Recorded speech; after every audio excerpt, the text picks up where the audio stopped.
Now then, we will begin. When the story is done, you shall know a great deal more than you do know. He was a terribly bad hobgoblin, a goblin of the very wickedest sort, and in fact, he was the devil himself. One day, the devil was in very good humor because he had just finished a mirror which had this peculiar power. Everything good and beautiful that was reflected in it seemed to dwindle to almost nothing at all, while everything that was worthless and ugly became most conspicuous and even uglier than ever.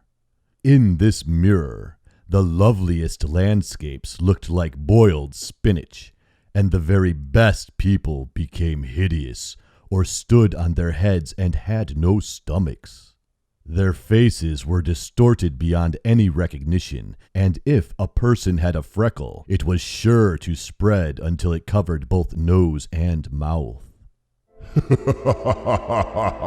That's very funny, said the devil. If a good, pious thought passed through anyone's mind, it showed in the mirror as a carnal grin, and the devil laughed aloud at his ingenious invention. All those who went to the hobgoblin's school, for he had a school of his own, told everyone that a miracle had come to pass. Now, they asserted, for the very first time, you could see how the world and its people really looked. They scurried about with the mirror until there was not a person alive nor a land on earth that had not been distorted. Then they wanted to fly up to heaven itself, to scoff at the angels and the Lord. The higher they flew with the mirror, the wider it grinned. They could hardly manage to hold it. Higher they flew, and higher still, nearer to heaven and the angels. Then the grinning mirror trembled with such violence that it slipped from their hands and fell to the earth, where it shattered into hundreds of millions of billions of bits, or perhaps even more.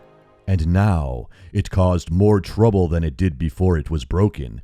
The fragments were smaller than a grain of sand, and these went flying throughout the wide world.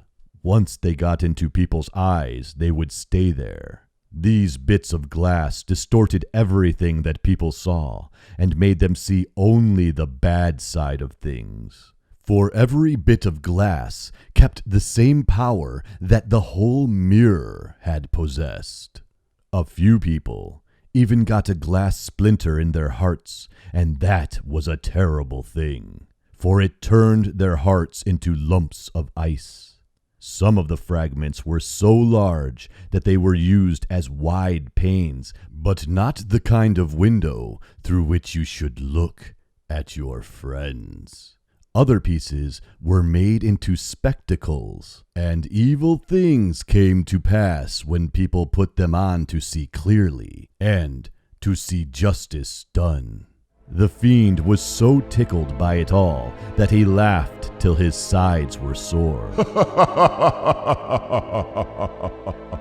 But fine bits of glass are still floating through the air.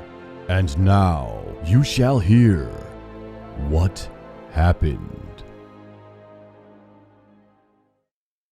This was the first story of the Snow Queen, a tale of 7 stories by Hans Christian Andersen, read to you by William Davis Moore.